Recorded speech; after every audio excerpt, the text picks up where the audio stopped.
Yes, a special, what is today, Thursday? Yes, Thursday Yeah. episode of The Extra Yard. Alex Donno and former Miami Dolphin Troy Stradford. Troy, before we introduce our special guests on this episode, how are you, sir? Long time no see. Yeah, a couple days or one day. I am great. I'm doing great. I got to be honest. Nothing for me to complain about. The only thing I complain about is the fact that the Dolphins season is over and I got to watch all of these other games. But this weekend is lining up to be an outstanding weekend of football. So I will enjoy it. You know, I love football, so I will enjoy it. Yeah, it's the most bittersweet thing because we only have 3 NFL games left. We got the conference championship games, 2 of those, and we got the Super Bowl in a few weeks. So it's almost over. But the reason why I had to bust out my Sunday finest today, I'm wearing my old school Dolphins cap because we have a special event coming on February 4th where Mr. Hands himself, Mark Clayton, along with the other Mark's brother, Mark Duper, who, I don't know, he may even be stopping by today as well. But we got Mark Clayton with us, who's going to be at Sinbad Sports in Pembroke Pines on February 4th, signing autographs, telling stories, shaking hands, kissing babies, all that good stuff. So Sinbad is on board as well. He does an awesome job lining up these signings. And Mark Clayton, how are you doing, sir? Thank you so much for stopping by. Dolphins legend in the house. Hey, thanks for having me. You know, as I told you earlier, Alex, that's my guy right there, 2-3 right there. You know, took him under my wing when he was a little young pup now, man. And I just knew that guy was just a baller from day one. And he's been my boy ever since then. Oh, man. Ever since. I freaking love it. I freaking love it. And I got to chime in and I got to tell the story about how giddy I was as a youngster when I think it was, we were going to preseason week number 4. And, I'm just going about my business, practice, whatever, go home, try and get sleep. And we have a preseason game coming up against the Buffalo Bills. And so I'm not thinking anything is going to be different.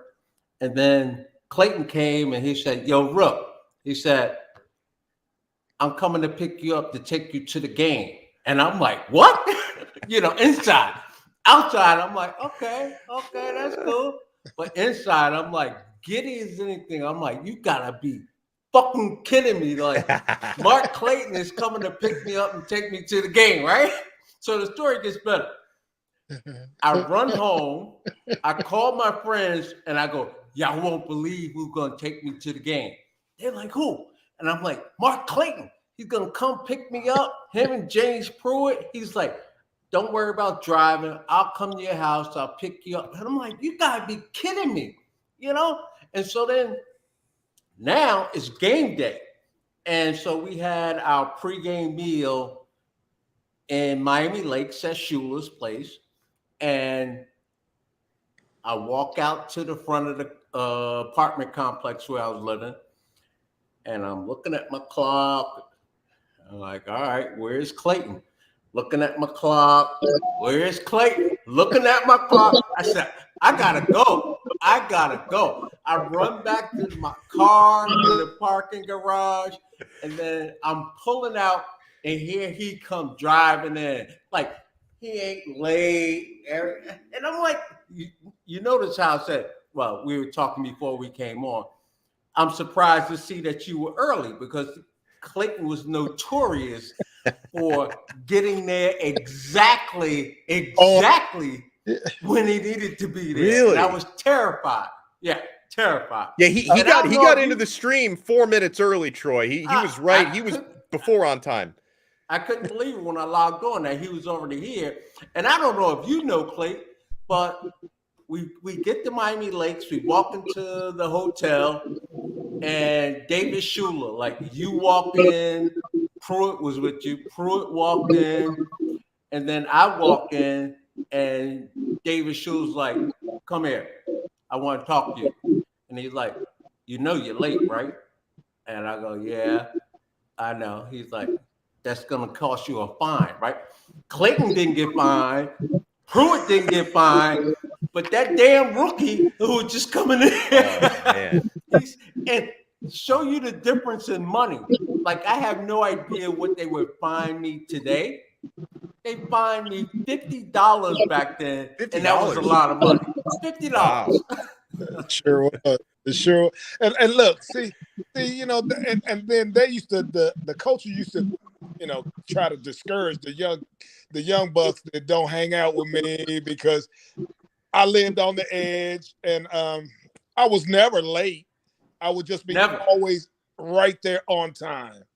Never late, never missed a plane, never late for practice, except that, well, I overslept one time, and I'd already made up in my mind when I get over there to the camp, to training, well, we was over there at the facility, I should say. Yeah. We get over there to the facility. I said, I know Coach Schuler is going to ask me, why am I late? As he asked everybody that I've seen come strolling in there late. So I made up my mind. I said, listen, I know when he's asked me what happened, I'm just going to tell him, listen here, I'm late. I'm here. No matter what I tell you, it's not going to be good enough. You're going to find me. I'm late. Sure enough, I walk in there. He asked me, he said, hey, what happened? Where you been? I said, it doesn't matter. I'm late.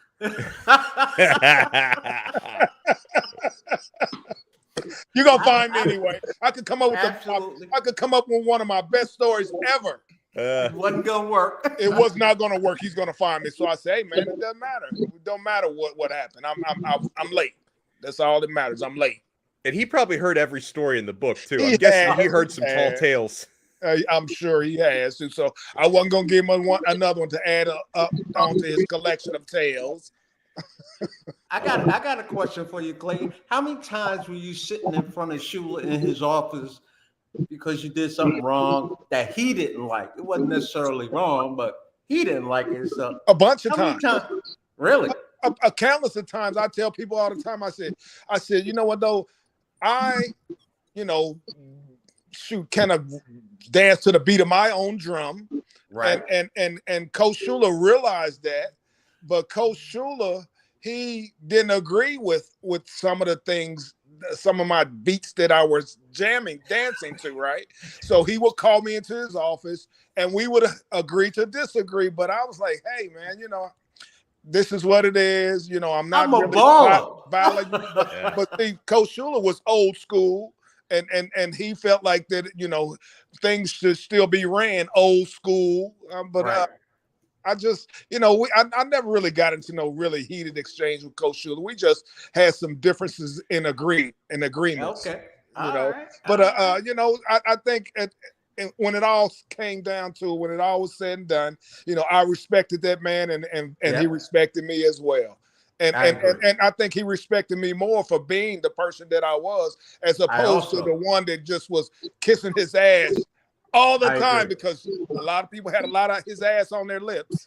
I agree. Hey, I want to ask Sinbad, who he owns Sinbad Sports in Pembroke Pines, and he's going to be hosting this Marx Brothers autograph signing. Clayton, who's with us now, and Duper are going to be at Sinbad Sports in Pembroke Pines on February 4th.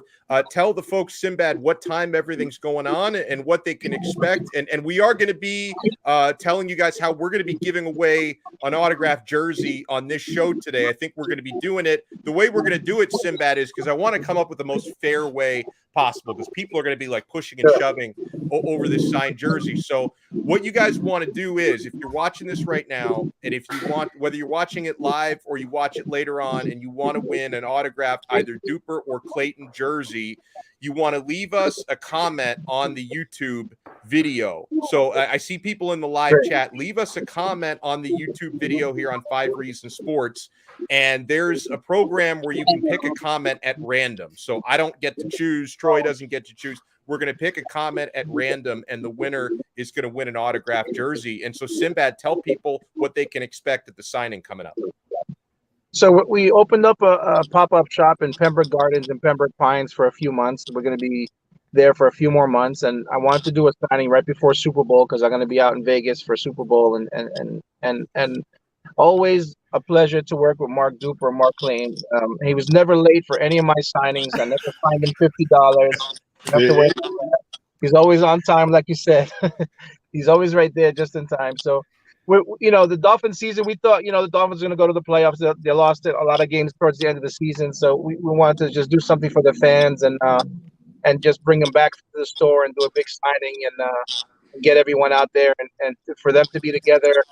It's rare for them out signing together, but when they are, it's just a great event. Everyone comes out there, they tell their stories, like you said, and they hang out kissing babies and telling us, stuff that happens in the locker room and things like that. So it's always great to see them and always great to hang out with them. It's always a good time when they're in Sinbad Sports doing the signing. So and it's been highly demanded as well because we did a signing with them a few years ago, right before COVID, for the Super Bowl when it was in Miami, and people still asking, when are you going to bring them back? When are you going to bring them back? So, you got Tyreek and Waddle now, and these are the original duo that were basically put Miami on the map, as a great team, and they deserve to be recognized, over and over and over. As many times as I can do it, I will do it. So. And does that, Sinbad, does that sound good about, so we'll give it away through the YouTube comments, and I just want to verify, is it like people can pick if they want either Duper or Clayton, they can, and maybe we can steer them towards Clayton since he's on with us. We don't want to let the man down, but they'll be able to choose which one they want, correct? Yeah, well, actually, if you want, I can give you two jerseys, one for Duper, one for Clayton. Let them, that way your show can give them both away. Nice. So, that's real nice right there, boy. I don't want anybody to argue. That's a treat for the fans right there, Sinbad. It's always for the fans. Always for the fans. I do it for the fans. So Troy, did you get that text that Duper just sent us? I can't look at it because I'm looking at it on my phone. You're on a computer. Did you see that text he just sent? I don't know what he said because I hadn't looked at it. He sends me some video of how deep in the woods he is. He sent me that. Out there. Yeah, he sent that to me too. Yeah, so I want to take people behind the curtain that we're trying to get Duper to hop in as well, but he's in the backwoods somewhere in Louisiana, so I don't know if he has enough service to get in. So if he can find some bars, we're going to get him. He's probably in one of his big mobile homes that he got. Yeah, he's probably in one of those big mobile homes camping. So he's notorious for that. Yeah, absolutely. Well, I'll hold it down for my brother, though. I'll hold it down for him. Awesome. Well, I got a question. Hey, I got a question for you. Like, we have a dynamic duo right down here with the Miami Dolphins, right? And Hill and Waddle. Mm-hmm. And first, my question to you, Clayton, is Duper was here before you, correct? Correct. 1 year before. 1 year. 1 year. What did you think of Duper when you put your eyes on Duper? I don't know if you know what he thought of you, but what did you think of his game when you first saw him out there playing? Because both of your games were different, like totally different. No question. Right? Well, yes, sir. So what did you think of his game? Well, when I first got down there, and like I said, Dupe was already there for a year. And I don't know, a lot of people probably do know this, but Duper didn't play not one down as a rookie. When he first got down there, he didn't never play at all. Really? Really. The whole year he didn't play not one down his rookie season. And when I got there, I was on the field before he was, and I was on the field before Dan started playing also as well.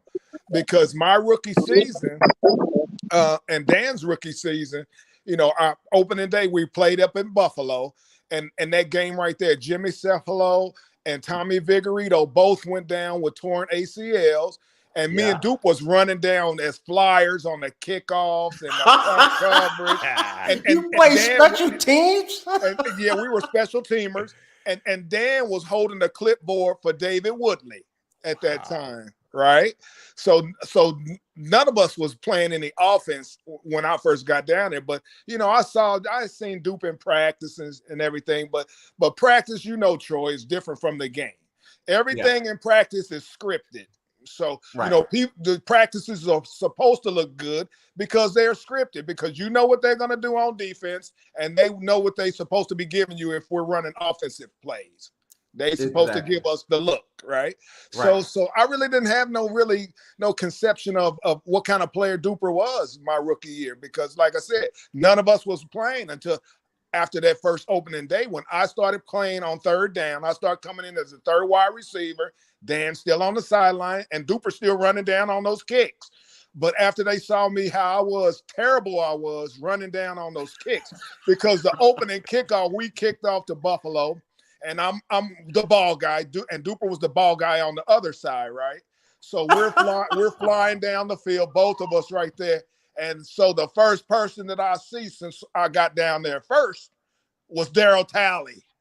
I said, hell no. I'm not blocking this guy right here. And then Eddie Hill was like, God damn it, Clayton. He said, stay in your fucking lane. He said, don't run around the block. I said, man, fuck you, boy. This guy's got me by about 50, 60 pounds.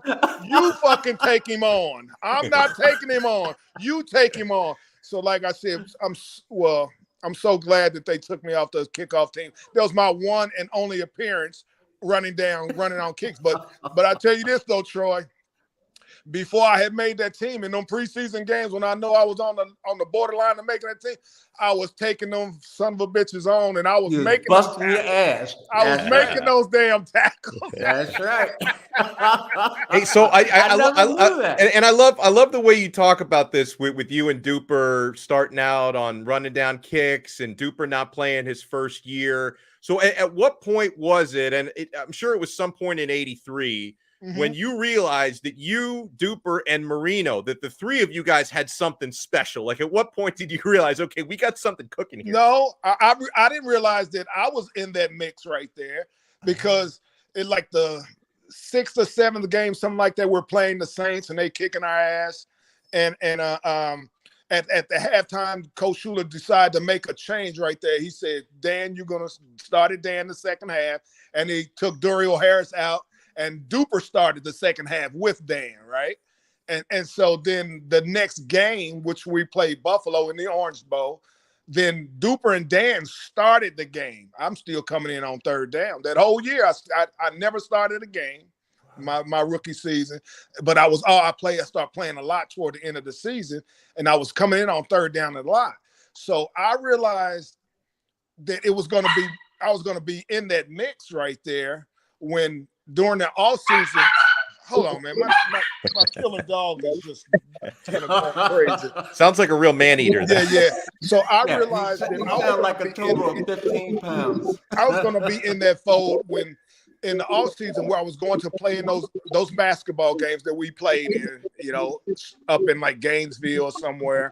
And look, when you told that story about how I told you to come and ride with me, Nat said, I want you to ride with me up to the game, right?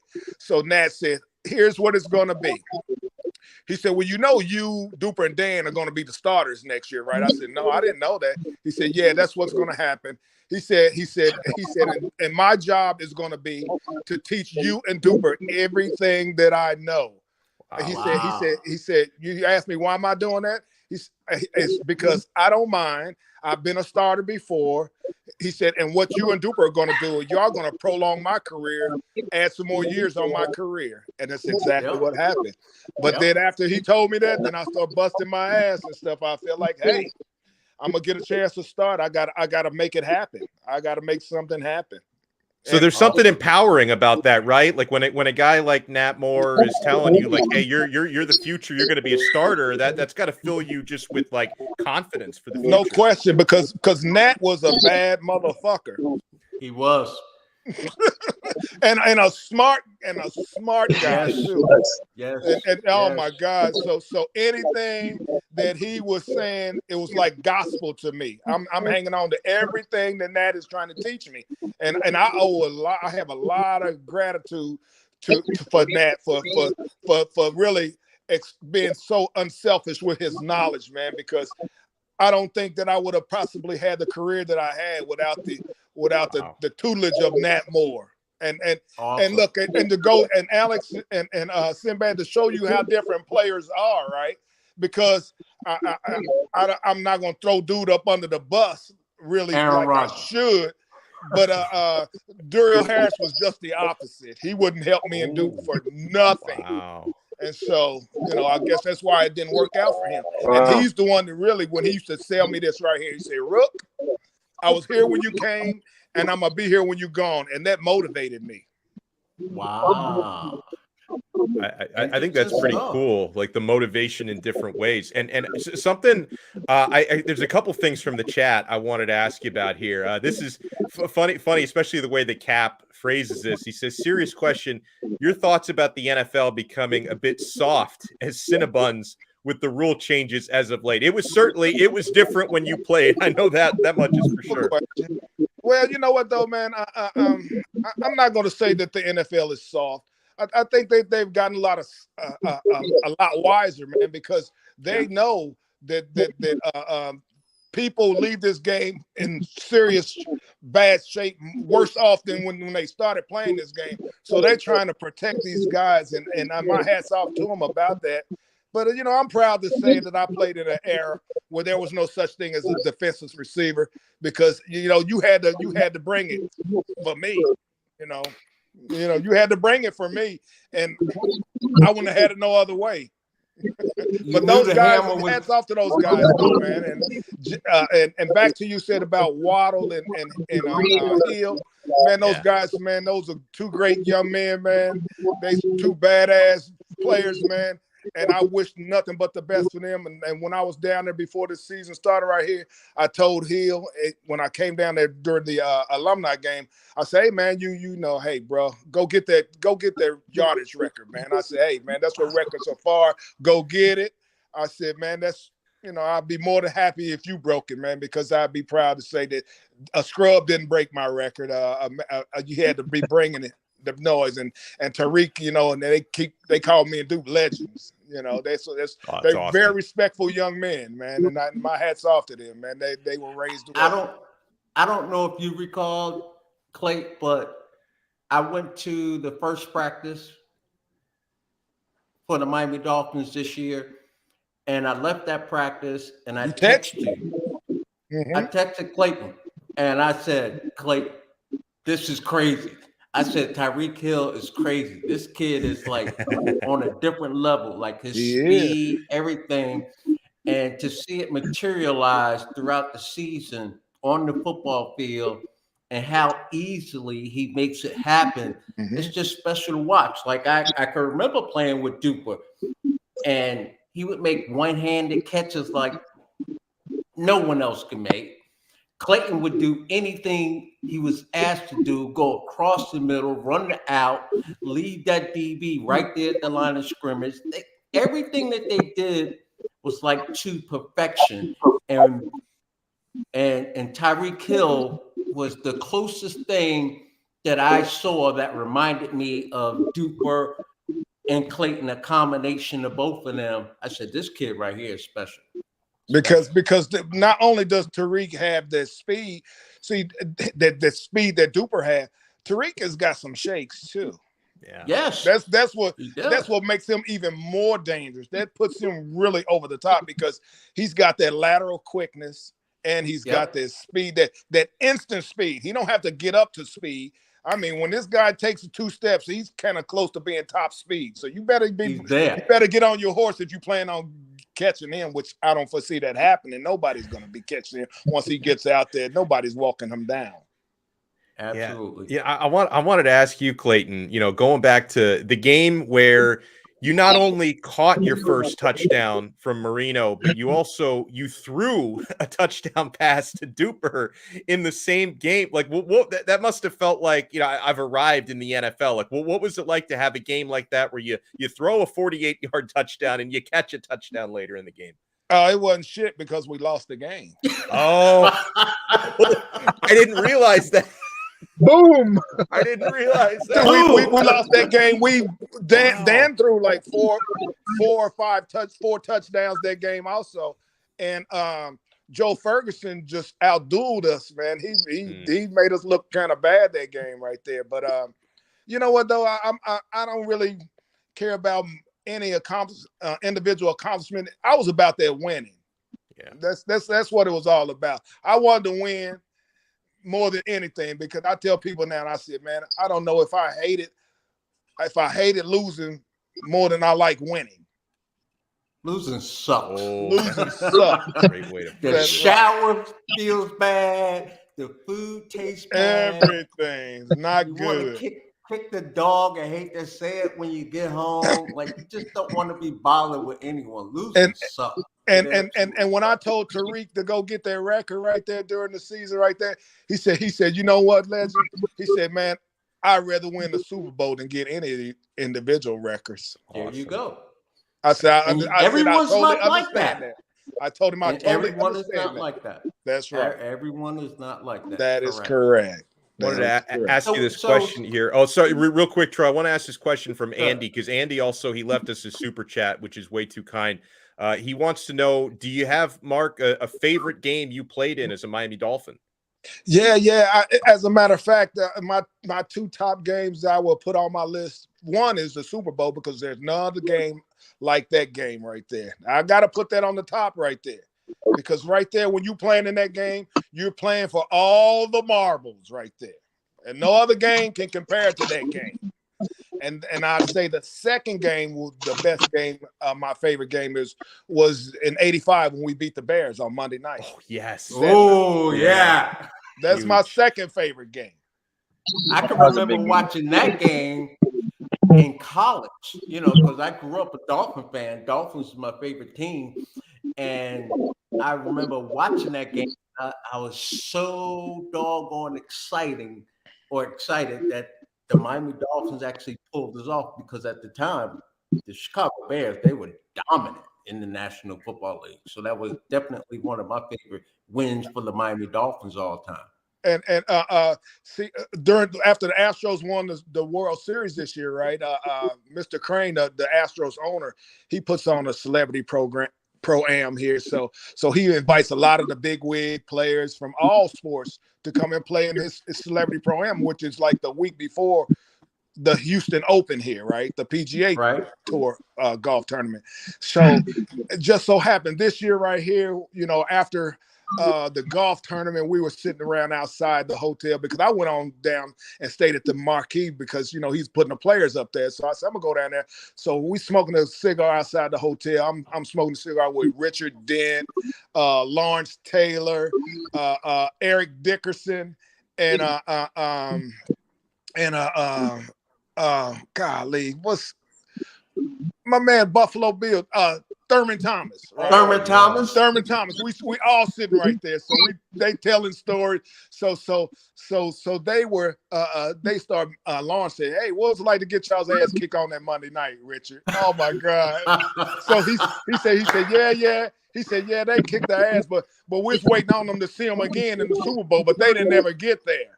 I said, you were so happy. I said, you were so happy that New England beat us, because you know that you wouldn't have had that ring had we won. Right. Tell it right here. So then they were laughing when I said it. So then he said, you can't. He said because we played both of those guys right there in the divisional round and then in the NFC Championship game. He said, well, I served them up for 2 sacks right here. We shut them both out. He was telling them, he remembered when he played the Giants and the Rams. He said, we shut both of them out, Clayton. He said, so they can't say shit. Richard Dent was a beast. He was definitely a beast. Yes. Wow. So I want to reiterate, and Sinbad is in here as well. Sinbad Sports, shops at Pembroke Gardens, is where it's going to be going down at February 4th. Mark Clayton, who's with us now, and Mark Duper are going to have an autograph signing. Remind the people again, Sinbad, what time on February 4th this is all going down?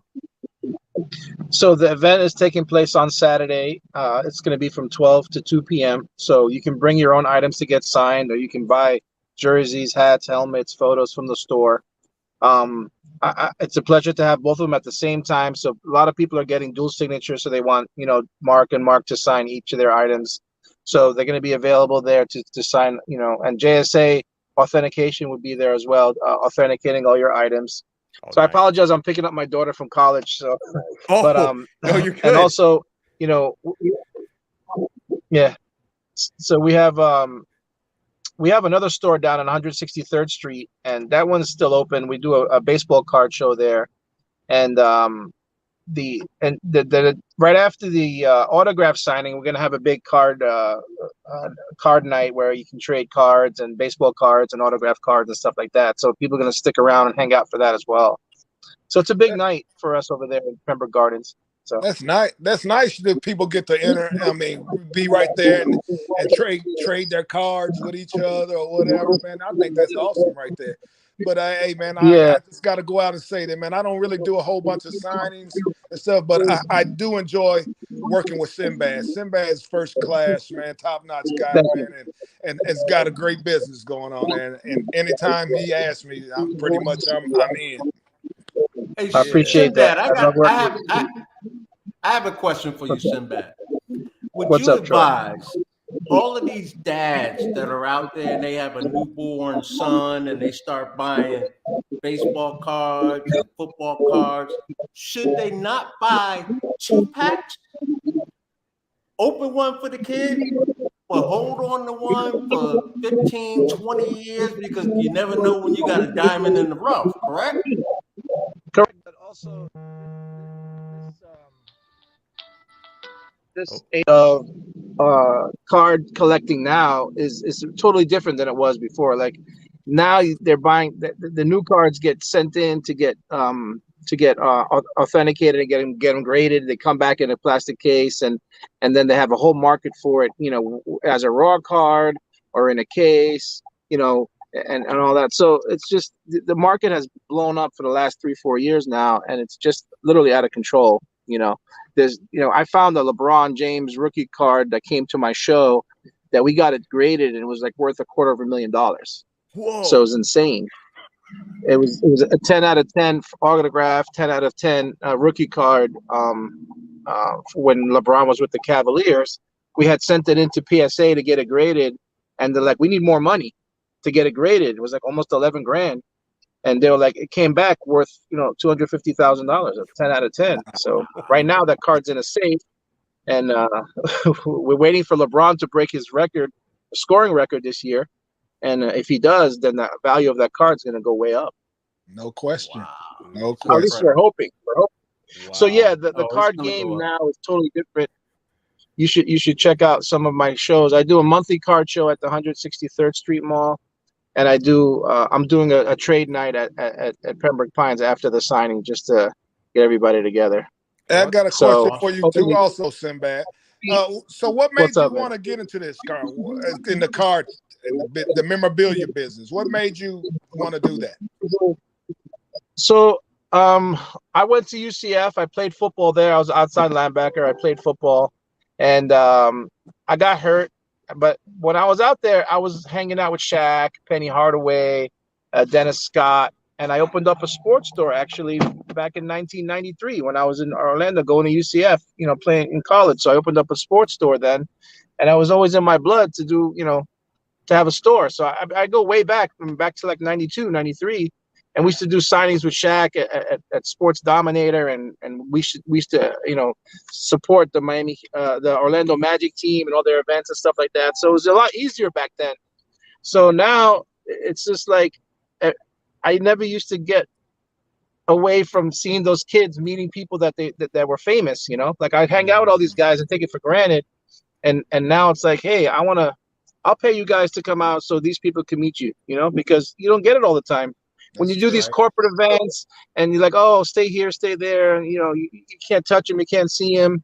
But when I do an event, you're right there, you take a picture with them, you hang out, you're telling stories, joking around. I let everyone kind of jump in, sneak a picture here and there, whatever it is, because I want to do that when I was young, and I want the kids to do that as well. So my kids enjoy it, and everyone enjoys my signings because they're totally different from everybody else's. So I really appreciate, the fans and everyone's support when we do these events, and I appreciate everyone that appreciates what I do as well. So I thank you guys as well. You're very appreciated. And Sinbad, I'll say bye to you first before we say bye to Clayton, because I know you're picking up your daughter. So good luck, and we'll see you at the event on Saturday, February 4th. So everyone go to sinbadsports.com and check us out, and you can get tickets. The autograph tickets are there, and also the merchandise, and also like us on Facebook and Instagram and follow us. I appreciate everyone, Troy, Alex, Mark. Thank you so much. And I'm signing off. Thank you. See you so much. soon, man. See you soon. Be All right, good. see you soon. Take care, Mark. Bye-bye. All righty.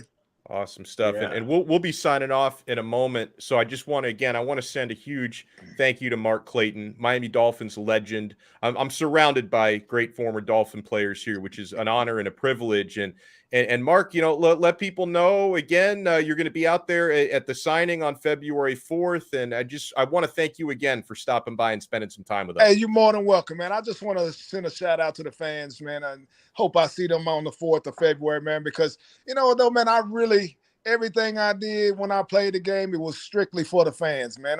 You see the guys now, they throwing footballs back and forth with people in the stands. I had been doing that.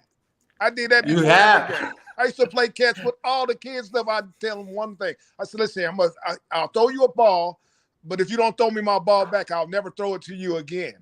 So I'm going to get that ball back because I'm going to get security to go get you. So, but what though, man, I thoroughly thrived off the fans, man. They energized me. I played for the fans, man. They really elevated my game to a whole nother level. Clayton was blessed. He was blessed with talent that it was easy. Like, it was just easy. No matter what he had to do, he just did it. His body was like a well-tuned Ferrari, whatever you want to call it, your favorite sports car. Whatever he needs to do, he'll do it. I don't know if he ran the fastest 40, but if you got on the football field, he needed to outrun you, he outrun you. He just do whatever. And I took pride in playing with him and Dupe. I was so lucky to play with them. You throw Marino in there, Jensen in there. Mm-hmm. Like, we would go through practices, no lie, where the football never hit the ground in practice. I know practices are scripted, but you see incomplete passes in practices all the time. We would go through an entire practice, and we would compete. Who has the best hands on this football team? We just didn't drop the ball. And I just loved the way he played. I loved the way Dupa played, Jensen, Marino. And I'll tell one more story, maybe two. But the first time I got promoted to the first team, I get in the huddle. This was another time, like, I went home after practice and I called my friends and I'm like, y'all won't believe this. I get in the huddle, and where my position is in the huddle, to my right is Dan Marino. To my left was Mark Clayton. Next to Mark Clayton was Mark Duper. And I'm sitting there like, you gotta be fucking shitting me. It was awesome. And then the last story I'll tell is Clayton used to have this nice Ferrari, and he would take it to the shop, and his mechanic would be like, dude, like, drive the car, man. Like, you're babying this thing. Clayton called me up. He's like, yo, Strad, I got to bring the car over. You got to take it for a ride. I was like, all right. Oh, man. Because I would drive that son of a gun. Absolutely. I would drive that thing, man. Hey, but Alex, Troy is, he's throwing them out. He was the players and stuff that was out there when he was doing that thing. But my man wasn't no chopped liver either, right there. Oh, I know. You, my man was not modest. Oh my God, that dude had some shakes. Oh my God, I ain't bullshitting, my man, and could run some routes. You could put him out wide too. That same shit right there. That McCaffrey and stuff. Troy did all that shit. Troy did all that shit. Everything, just like McCaffrey. Yeah. Dude, that is fantastic. Well, it's nice being able to chat with both of you. Mark Clayton, of course, Troy, who's my partner in crime here on the Extra Yard. Can't thank you guys enough. And remember, last reminder, if you guys want to win autographed Duper and Clayton jerseys, leave us a comment on this YouTube video. And I need to make that clear, because if you're in the live chat right now, it's the different type of comment. Leave a comment on the video, and we're going to randomly select a comment. There's a program for that, so you don't have to, because if you trust me to select something at random, everybody's screwed. We're going to truly select a random comment, and that person is going to win an autographed Duper and Clayton jersey. Mark Clayton, I can't thank you enough, sir. Enjoy your weekend coming up and enjoy the signing in about a week and a half. Thanks, Alex. Clay, I appreciate it, man. Y'all, thanks for having me on, man. Y'all do a great job, man. Our Thank you. pleasure. I love Clay. I love you, and kiss the wife. Love you too, my brother. I'll see you soon, bro. You got it. We'll talk to everyone on another episode of The Extra Yard. We'll be back at you this Monday on the 5 Reasons Sports Network. See ya.